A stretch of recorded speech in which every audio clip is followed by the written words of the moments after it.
why exactly was it called D-Day? Did a soldier actually walk around Normandy Beach playing the bagpipes? Just because the legendary military operation went according to plan doesn't mean there aren't a whole lot of unanswered questions. D-Day, the largest amphibious invasion in history, was the result of years of planning, reconnaissance, international cooperation, and a complicated web of intentional miscommunications and double-agent activity meant to confuse the Germans. And it all worked. Despite heavy casualties, the Allies won the day, and that victory led to the defeat of Nazi Germany and the other Axis powers. But the human cost was steep. We don't actually know how many people died that day. Some put the Allied deaths as low as 5,000, while others have it as high as 12,000. Most modern memorials list 4,414 Allied deaths, while at least as many Germans perished. No matter how much planning was done beforehand, the act of landing hundreds of thousands of soldiers on multiple beaches inevitably produced a deadly mass of confusion. American troops caught between the sea and experienced Wehrmacht fighters are sitting ducks. And while a valiant attempt was made to recover and record the remains of Allied soldiers in the battle's aftermath, some remains likely washed out to sea, leaving no trace. For obvious reasons, record-keeping wasn't at the top of anyone's mind in that moment. The Allied priority was to move inland and take German positions, while every soldier on both sides was fighting to stay alive. But the effort goes on today. Even 80 years later, there are organizations out there dedicated to recovering the remains of the missing and bringing them home to their families. One of the more ingenious Allied strategies in the lead-up to the D-Day invasion was called Operation Fortitude, and you probably didn't hear about it in history class. It involved large inflatable tanks, actually balloons, that were deployed across France to trick German forces into thinking the invasion they knew was coming was happening anywhere but Normandy. Fortitude North was staged in Norway, and Fortitude South misdirected the Germans to Calais in northeast France.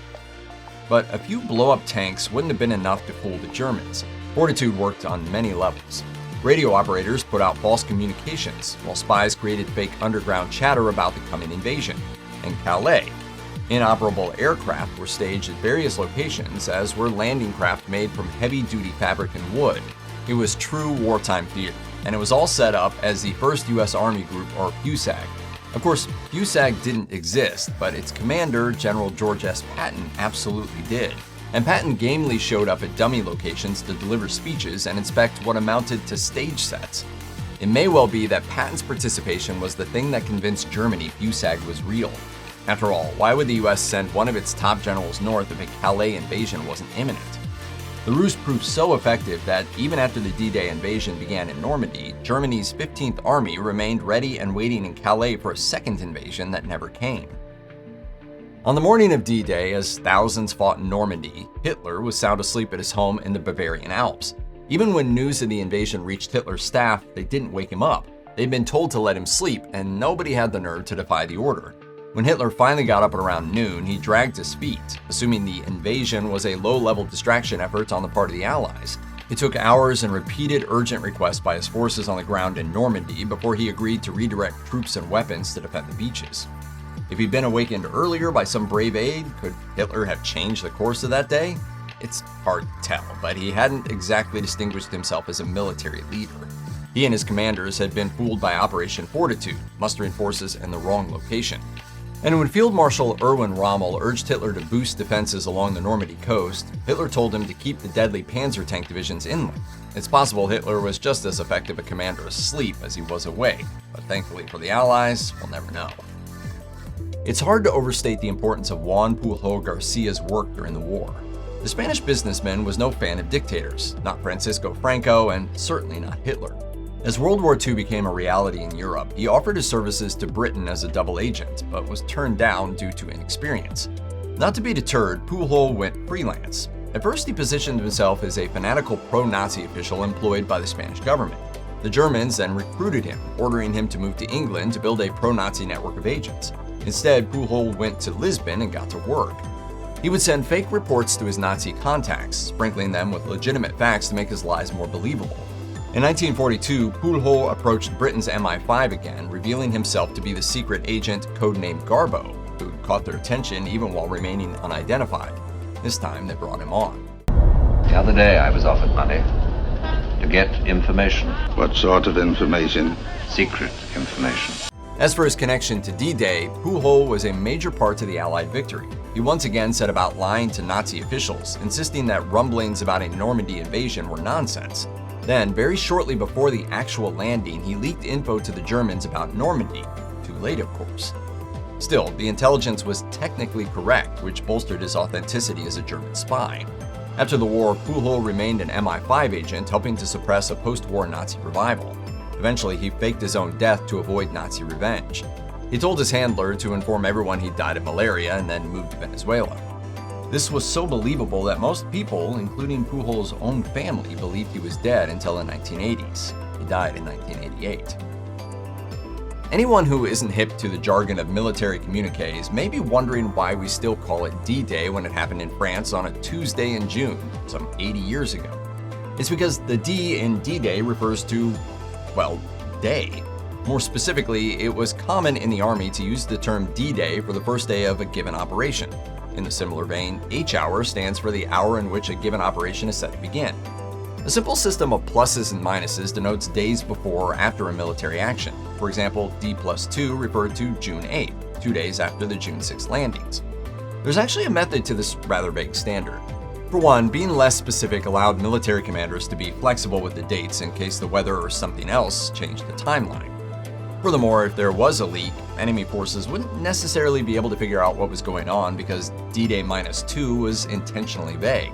As to why we still call it D-Day and not the Battle of Normandy or something else, absolutely no idea. The heavy equipment the Allies needed to land on Normandy beaches and move inland would have been a disaster on soft or boggy ground. For Allied commanders, the years-long process of planning D-Day therefore included sending out soil samplers. Yet for all their vital work, which required nerves of steel, these collectors are rarely mentioned. These men would approach French beaches as silently as possible, using small craft, sometimes even miniature submarines, then either swim or canoe to the shoreline. Once there, they would dig up sand and soil samples and tuck them away in a jar or bag before returning quietly to the ocean. Often, these missions would take place under cover of darkness, and of course, a variety of beaches were sampled with the assumption that German forces would notice and not be able to determine exactly where the invasion would begin. These intrepid scientists took other key measurements, including water depth and the way currents moved into and around the beach. We need waves that are less than 5 feet. We're going to land at dawn. We'd like to have a half a moon. We'd like to have 2,500 feet of cloud ceiling. The scientists' information was so important that it convinced Eisenhower to focus on Normandy, where more compact sand gave forces the best chance. Their intel also influenced some landing parties to include bombing tanks that laid down steel mesh, which allowed other vehicles to follow behind without sinking. The soil samplers played such a vital role in the invasion, it seems unfair they're not at least mentioned in history books. Although Field Marshal Rommel earned the grudging admiration of Winston Churchill and the nickname of the Desert Fox, his actual wartime record isn't very impressive. Among the many mysteries about D-Day is the question of how Rommel earned such a lofty reputation when he was caught totally flat-footed. In 1943, Rommel was given command of the German defense of Normandy. He directed personnel to plant landmines, build weapons platforms, thread terrain with barbed wire, and flood marshy areas to slow an Allied advance. He failed, however, to convince Hitler to send Panzer tank divisions to the region, which may have been a fatal error, but it wasn't all Hitler's fault. Rommel made some strange decisions too, especially considering the abundance of evidence that Allied forces were planning to invade somewhere in the region. But just 2 days before D-Day, or D-2, he left the front to celebrate his wife's birthday. Her gift that year? A nice pair of shoes.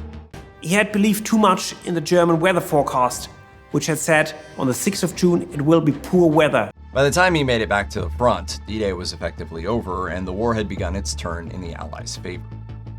Bagpipes aren't a subtle instrument. They're loud and they command attention. So why did one ballsy bagpiper play the pipes on Sword Beach while British troops advanced? And how the heck did he manage to survive? Well, everybody else had guns in their hands, and you had your bagpipes. The piper in question was Bill Millen, a Scottish private then serving in the British 1st Special Service Brigade. Before his group was about to land, Millen's commanding officer had an idea that was both highly traditional and exceedingly unusual. That officer, Brigadier Simon Fraser, 15th Lord Lovett, was both a hereditary Scottish aristocrat and someone Hitler allegedly regarded as a terrorist. Fraser, seeing Millen in his kilt, suggested he break out the bagpipes. Millen noted that music making was technically banned, as it obviously attracted enemy fire. Fraser's reported response was that as the rule came from the English War Office and they were Scottish, they could disregard the order. So Millen went ahead, walking back and forth on a Normandy beach, taking fire and playing the bagpipes, all to raise morale. He also took on the traditional role of leading his group across a bridge. 12 soldiers were killed in that action. Later, Millen had a chance to talk to 2 captured German snipers from that day. We asked them why they didn't shoot at the piper walking in the front, and one of them said, because we thought he was doom-cuffed, he was mad. Dig deep enough into the story of D-Day, and you may come across Yang Kyoungjong. As it's typically told, Yang was a young Korean man who was conscripted into the Japanese army in the late 1930s. He was captured by Russia, then conscripted into that nation's service in 1942. Captured in Ukraine, Yang was then forced into the German army and sent to Normandy, where he was yet again captured, this time by Allies on D-Day. Transported to a POW camp in the US, he eventually became a US citizen and died in Illinois in 1992. His story has understandably captivated everyone, from action filmmakers to noted historians. Yang might be one of history's most unlucky people, if only he was real. If you take a more careful second look, his story quickly becomes hard to confirm. A photo that allegedly shows a war-weary Yang in German uniform doesn't use his name. Instead, its official entry in the National Archives only identifies him as a young Japanese man.